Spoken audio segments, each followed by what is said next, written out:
Hi all, Jean here. How is everybody doing this evening? Well, it is nighttime, and so welcome to my parlor. Yeah, tonight I had a long day today, so as it so happened, it's quite late, but when you are doing a video every day for 100 days, there are times when you have to squeeze it in the middle of the night, which I'm doing tonight. And so tonight video is about it's about finance, and the title is going to say it. No one is coming to rescue your finance. No one is coming to rescue your finance, right? I'm going to get into it in a little bit. But yeah, don't forget to subscribe to my channel, guys. Like my channel, subscribe, share it with a friend. Don't be surprised because you are going to get something out of this video. 100%, you are going to get something out of it. Sometimes I have a little note so that I can stay on track because I find that I can get off track from time to time, right? So no one is going to come to rescue you and your finance. And I am sharing this because there are times when we have to begin again when it comes to our money, especially um, some of us that is already in our 60s and we got here and we like, what happened? How did I get here? How can I still build something that I can have for the next 7 years or the next 10 years, or, at least by the next 7, 10 years, you have something. The one thing I've learned about money is that there is no quick fix, and money love to have something to do. As a matter of fact, I was just talking to a friend of mine tonight about that. I was saying to him that he needs to go and save some of the money that he has come in, and I'm like, you need to go save, make sure you're saving first. And after you finish saving, then you go and do whatever it is you have to do. Now, let's face it, you cannot put all the money that comes in, whether it's bi-weekly, monthly, you cannot put all of that into saving, especially if you live in, paycheck to paycheck, especially if you just have that one income, you do not have a dual income. For those of you that have a dual income, meaning that you have a partner or a husband or a wife or someone that, you pool your money together, your money can go a much longer way.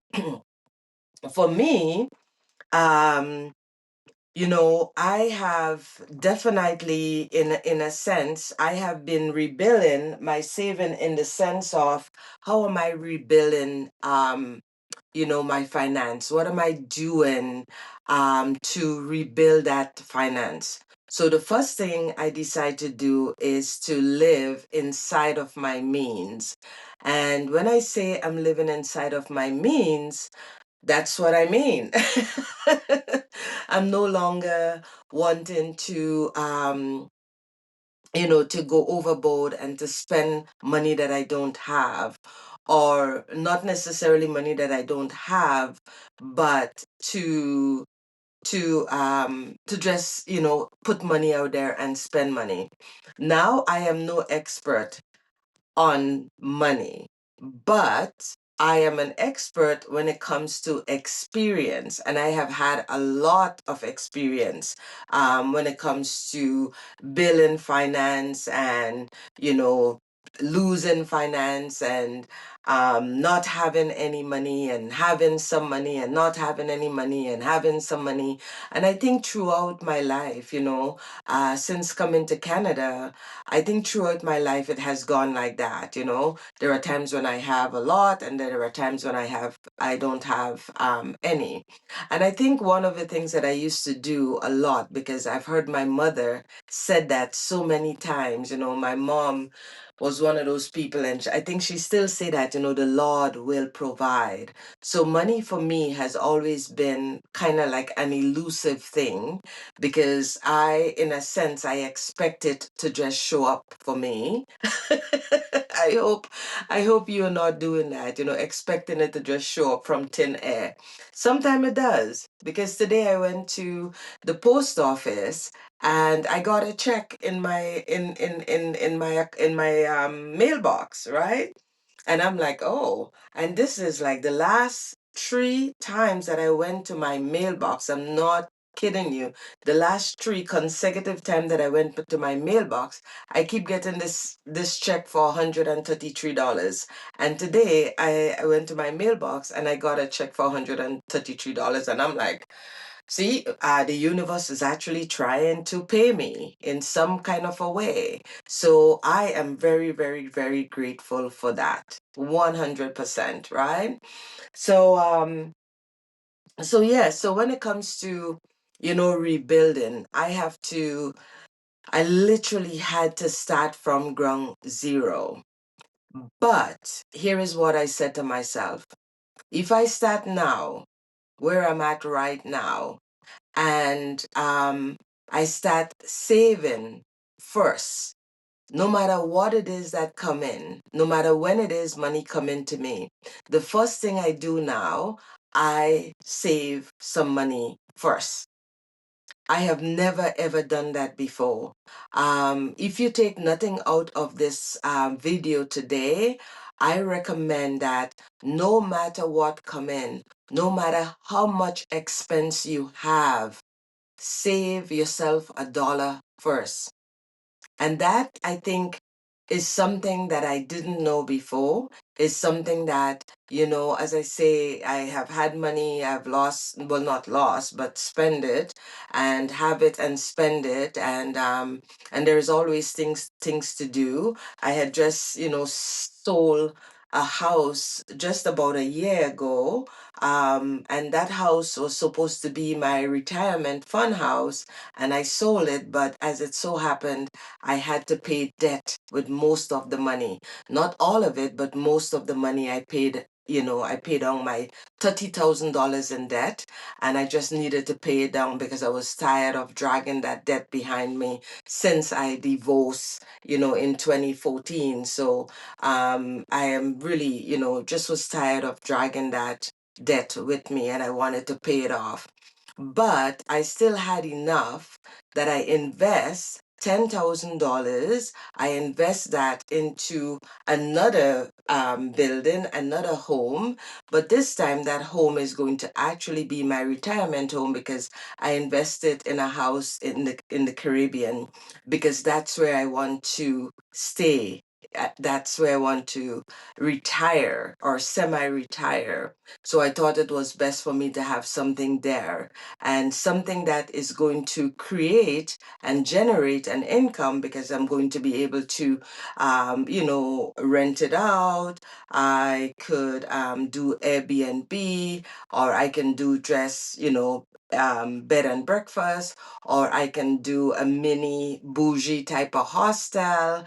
I can host friends. It's just a beautiful, wonderful place, and so I have done that for myself. So I'm not really on the ground in the sense that I am making, I am doing the initial thing. I'm taking steps. I'm making and I'm taken action towards rebuilding my finance. So that is some of the ways. So I invest in my home in the Caribbean, and I'm also, saving in a bank account that I cannot withdraw the money from right now because I set it up that way. So that is something that I would recommend because you have to understand that within my experience, money always want to do something. If you leave it sitting there doing nothing, you're going to spend it because it comes into you. It's a flow. It comes in because it wants to do something. Unless you're a very rich person, then I get it. But if you are starting from ground zero, and you are at a place where you are into your retirement years. You have not yet retired 100%, but you're on the road to doing that. You have had a lot of setbacks in your life like I have, but you want to move forward, and you want to do something, but you don't know where to start because you're convinced that what is coming in, the income, what is coming in, cannot cover all your bills. And I get it. I've been there, and there are days when I'm still there. Recently, I had to book some flights because I'm going to see a friend of mine's that is already in stage 4 cancer. And that is that for me. Well, it's an unforeseen, well, it's a terrible thing that is that is happening to my friend, but it's also an unforeseen expense for me because I didn't see myself spending that kind of money right now, so what ended up happening is that I had to buy I'm living in Alberta. I have to fly all the way to Ontario, and just flying from here to Ontario costs money. I have to pay for my flight. I have to pay for the transportation from the airport to where she lives in Niagara Fall. I'm going to be there for more than 8 days. I have to have money to eat for those 8 days. The good news is I get to stay at her place for free, but I still have to look after myself, right? And then I have to do the same thing returning. So all of a sudden, I am out an extra $1,000, $1,000 that I wasn't planning to spend, but I am out that money. So what I did for myself was, first, I look at my income, and I decided that instead of trying to buy a wrong ticket, which would have cost me way more money, I decide to look at the tickets, look at the prices, look at the time that it is, like the same thing you would do, look at for the cheapest flight, but something that I'm comfortable with. And also, I decided to buy my ticket one way. So one way to get there and one way coming back instead of doing a wrong ticket because a wrong ticket was going to cost me so much more. But because of that unforeseen expense, which would happen, and it would happen all the time. It would happen from time to time. But this is just an example of, oh, all of a sudden it's the end of the month, and I'm like, oh my God, I'm going to see my friend in the middle of the month. And, I almost want to say I cannot come, but why would I do that? This person, I've known them almost all my life. They are in a predicament that we don't know what the outcome is going to be or how long they're going to. We just don't know, and I don't know. And I know that because I don't want to live with regret, it is important for me to show up and to be there for my friend, even if it's for 5 minutes. This is what I want to do in my lifetime. So I have to look at my finance and make the crucial decision, what it is, what can I do this month. However, the first thing I did was to when I got my income, the first thing I did, I actually still save some money because I made a decision. It doesn't matter where I'm going, what I'm doing. I need to secure myself first. So I look at my income that came in, and I decided, I wanted to save a little bit more. Um, but I knew that because I have to buy a ticket, I couldn't save as much as I wanted to because I have rent and I have bills and I have, a car note and all those things. But I still save. I look at my income and I decided that I am going to save half of what I normally save at that time. when my check come in. So I save half of what the amount that I would normally save. I save half of that. And that made me feel good because I paid myself first. And after I paid myself first, I look at my income again. I make sure I write out in details all the bills that I have to pay for at present time, because it's the end of the month. So of course there is rent. Of course there is the insurance for my car. Of course there is my phone, and all these little things. So I write them out in details, and I look at exactly what I have in my account, and I fit that. I make sure, you know, I go all the way down, and what was left is for my food. However, every first Tuesday in the month here in Kenmore and in Banff, they do a 15 and a 20% off in most of the grocery store, and in the health food store they do 20% off on all your your vitamins and all these beautiful things, and 15% off on all the rest of your food. And same in the supermarket. They don't do 20% in the supermarket, they do 15% in the supermarket here, which is a nice thing to do. So tomorrow when I wait and go tomorrow. So I also, instead of buying food all week, what I did is I look into my kitchen to see what I have, all the things that I have that I can use, instead of going and shop and spend money before the first Tuesday in the month. So tomorrow is the first Tuesday, and I get to go and do that, right? So honestly, you can see that in rebuilding and in starting over when it comes to your finance, you really have to look at it. Now, some of the things that I have doubt within my own self, because I do have doubt as well, as you are going to have doubt, and you may have maybe doubting yourself right now, and it's like, what? But I do have doubt as well.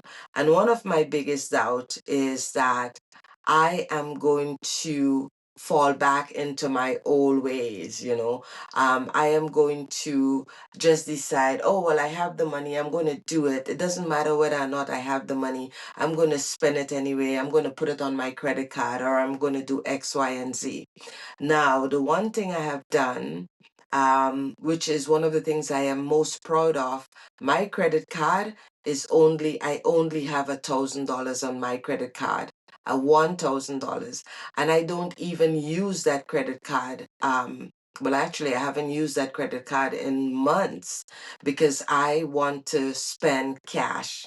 I want to make sure when the money come out of my account, it is cash and it's not going on a credit. So the good news is I am actually traveling, and I bought my ticket to go, and I bought it to come back, and I bought it all cash. Right? I haven't even used my credit card because I don't want to fall into my old ways. And that has always done, I don't want to fall into the old pattern and the old habit that if I just spend it, it's going to show up. I'm going to get it from somewhere, because that is, I have to be doing my due diligence.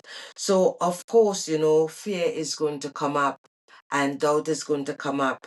And one of the things I need to say here as well is that I remember when, well, just recently when I realized that oh my God, I'm going to see my friend and I have to buy a ticket.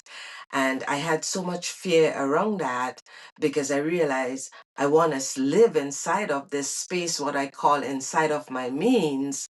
And all of a sudden I need to get, this extra expense come up for me. And I'm wondering, how am I going to get it done? And what I did, instead of freaking out, and this is really important, guys. So when the fear comes, especially when it comes around your finance and around extra things that you have to do not try to rid yourself out of it. Sit inside of the fear, because what would happen if you sit down and you listen to this fear and you ask yourself, okay, so what exactly am I afraid of? What exactly am I afraid of here? Am I afraid that I'm not going to have the money to buy the ticket? Am I afraid that I'm going to be spending, going above and over my means? Am I afraid that I'll never be able to get ahead? Am I afraid that, of course, now this is a setback? What exactly are you afraid of? Because when you can really um, unearth the fear and take a good look at it, you would see that you can manage. You would see that there are ways to manage. You would see that, yes, I may be spending a couple $100 more this month than I did last month, or that I'm going to do the next month.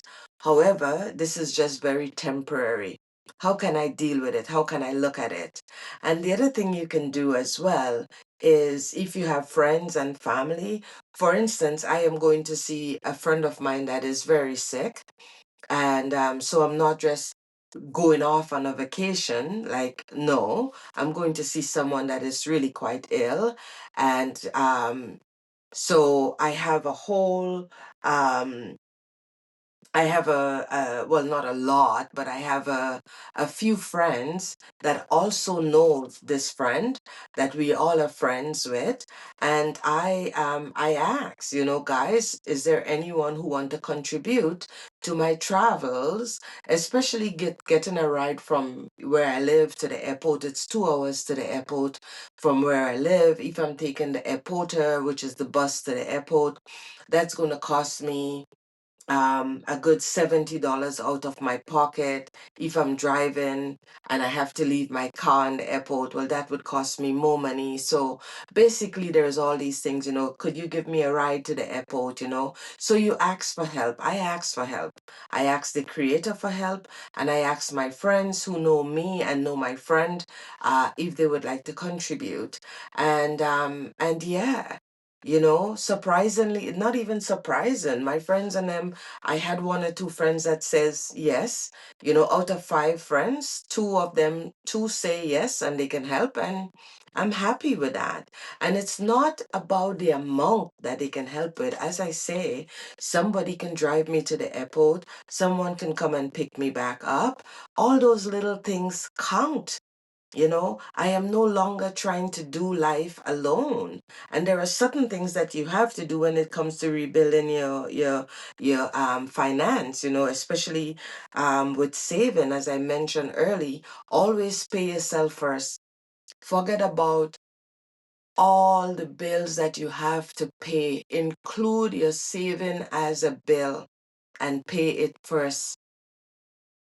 I can't remember which money guru, if there is any money guru out there. Anyway, I can't remember which one of them I heard said that, because I listen to, money, read a lot of money books and money podcasts. And I think I must have been listening to Mel Robbins one day. And although it was something that I was doing anyway, I had started doing that. And then I was listening to this podcast, and of course, I heard them say that, and I'm like, ooh, it is such a wonderful thing to say. So do that, and don't be afraid if you feel like old pattern and old habits is coming up again. Do not fear that, because I think why the old habits and the old feelings of the fear of going back to old patterns. I think the reason why it comes is because somehow um, we are not yet comfortable with trusting ourselves, because we have had this old behavior for so long, or the same old thoughts that I'm never going to get ahead. Life is not fair. Somehow I got the wrong end of the stick. I'm living in the wrong place, the wrong environment. I'm not saying that this is going to be easy. None of this is ever going to be easy, especially when you're starting over in your later life. But you're not in the grave yet. You're nowhere close to the grave. When you're in your early, I'm in my early 60s, and even if you're starting in your mid 60s, you still have 5, 10 years. You have 5 years before you turn 70 and a good 10 years before you turn 75. And if you're really wanting to just accumulate some money until you're 75, well, we may not be able to do retirement the way the system tell us we can do retirement, because the system has lied. That is the real truth. The system has lied. Women are still being underpaid. We are still making less than the man. And let's not even talk about the black women. When you look at the hierarchy of it all, we are actually right at the bottom. And right now I'm speaking to women in their 60s and even younger women, because this conversation about finance and understanding that no one is coming to rescue you is I guess it's for all of us. It's not just for um it's not just for women my age. It's for all of us. um Now I would yeah, I used to believe that I would manifest money from thin air, and but I still have, as I say, I still doubt and have the fear of that. But the other thing I want to say is that there is no quick fix. We have to practice. We have to practice, and always, because the same way we have had this old pattern for so long, and we are now, doing something different, doing something new. Understand it's a slow and steady race, but you are going to get there. You are going to get there. Because I can tell you, if you are walking every day and there is someone that is passing you jogging every day, you know, although they are jogging every day and you are walking every day, at the end of the day, at the end of the story, you're going to have the same similar result, because you're going to get to that place that you want to go.